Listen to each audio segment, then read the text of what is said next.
Hello mga kasama, good morning. Maaga po tayong gumising ngayon kasi mag-update po tayo sa ating alagang manok na yung IG Italy. Bring it down, go boom.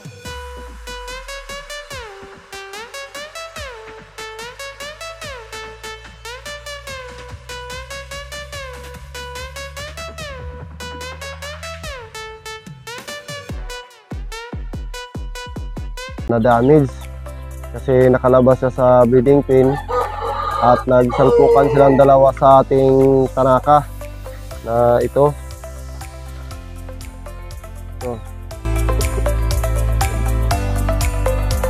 Ito po yung kalaban niya kasi bago siya nakalabas, nagsalpukan na sila dito sa sa breeding pen. Tapos yung nasira na yung natin, yung screen, nakalabas yung IG Italy natin dito sila sa labas nag-continue sa pag-aaway.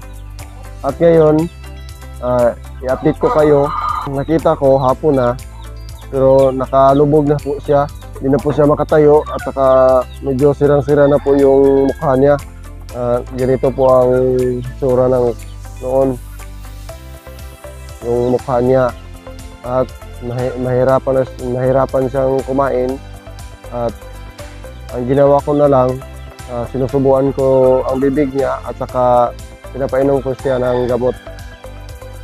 At 4 days na po ngayon na ginagamot natin siya at saka sinusubo ang kanyang pagpakain sa kanya. At ipapakita ko sa inyo kung ano ang lagay na niya ngayon.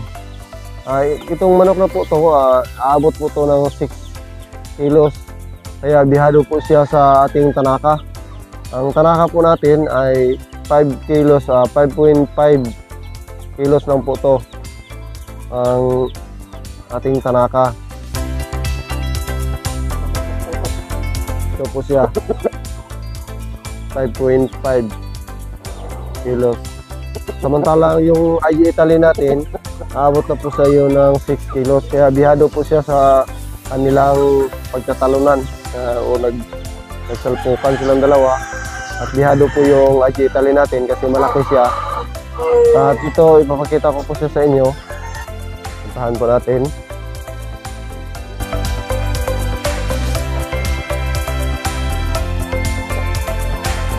At yan po yung tanaka natin. Yung mga iba natin mga hen. At ito na po siya ngayon, ang ating IG Italy. Medyo naka-recover na po siya. Yan. Noon hindi po siya makatayo, pero ngayon medyo makatayo na siya. Pero hindi naman siya gaano din ayan tayo na po siya. Yan po, pero ang mukha niya okay na. Pero may mga pa sa kanyang mukha. So, may mga sugat sa kanyang mukha. Ulo. Hindi ko pa po ito siya nalinisan kasi pag nilinisan ko o pinapaligo ko, masyado dito umuulan, giginawin siya. Kaya ngayon o mamaya siguro papaliguan ko na ito. Kasi mainit na ang panahon. Mainit na. Yan po.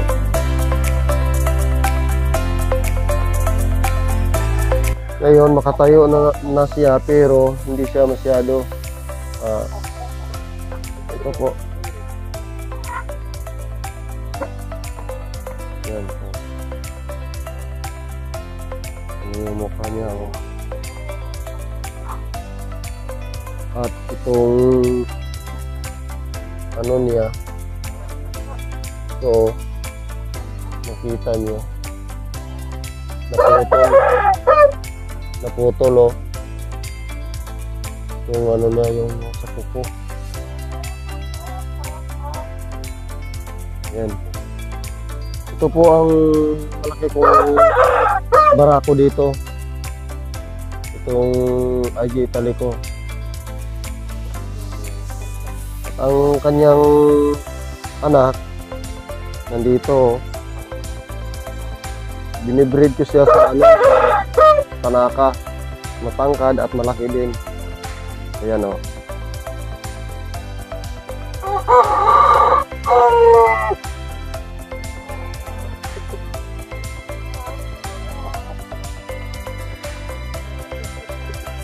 Yan po ang anak niya o. Tanaka. IG at Tanaka. Malapit na po yung siguro magpampa kasi yan o. Sinipir ko po siya ngayon ng ating Tanaka dyan o. Yung Tanaka natin, babae. Malaki.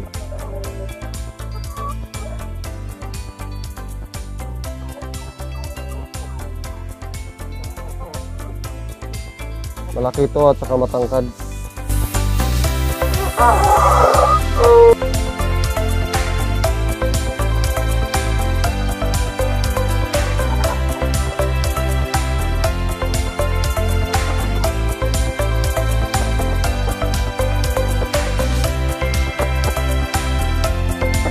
Ito po siya. Makita mo sa mukha yan o. Sirang-sira ang mukha niya. Sibihado kasi ito siya kasi malaki, napakalaki ito. Yan o. Ito po yung IG Italy natin na damage. Pero hope na maka-recover na po to. Kasi bibreed ko na to siya eh. At yung paa niya medyo naputol yung isa.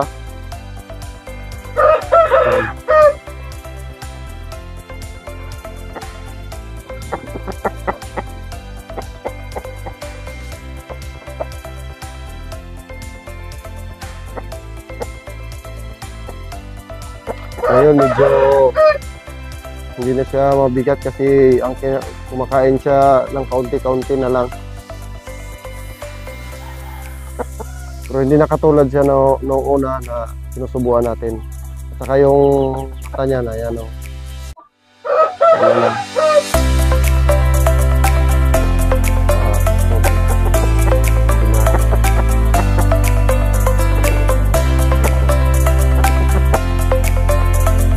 Ito po yung malaki kong manok dito.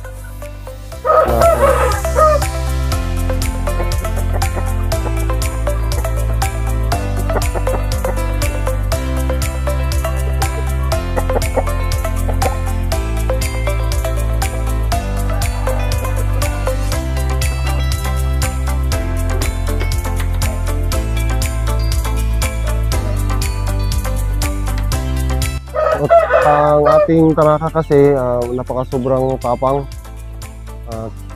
Kasi ang mga Tanaka kasi mga warrior type. Saka dito kasi ang inalaga ko dito Tanaka pero hindi na siya warrior type kasi umabot na po siya ng full 5 kilos at kalahati. Kasi pag ang warrior type mo, pag yan ang ginagawa mo, gagawin mong pangsabong, bihado po siya kasi ang kanyang katawan malaki na po yung katawan niya, medyo mabigat. At yun lang po ang sa ating alaga na IG Italy na damage. Tandaan nyo lang, pag mag-aalaga kayo ng mga samo, dapat naka-secured sila sa kanilang area at saka safe na hindi makalabas para hindi magka-abutan. Kasi napakahirap pag mag-aabutan silang dalawa tapos nagtatrabaho. Katulad ko nang nagtatrabaho, uuwi ako ng hapon, makita ko na lang silang dalawa na parang hinang-hina na, hindi na nakatayo. Kasi halos isang araw silang nagpasalpukan. Kung bago ka lang sa aking channel, at paki-like, subscribe, at hit notification bell para sa susunod kong mga video, ma-update din kayo. Salamat!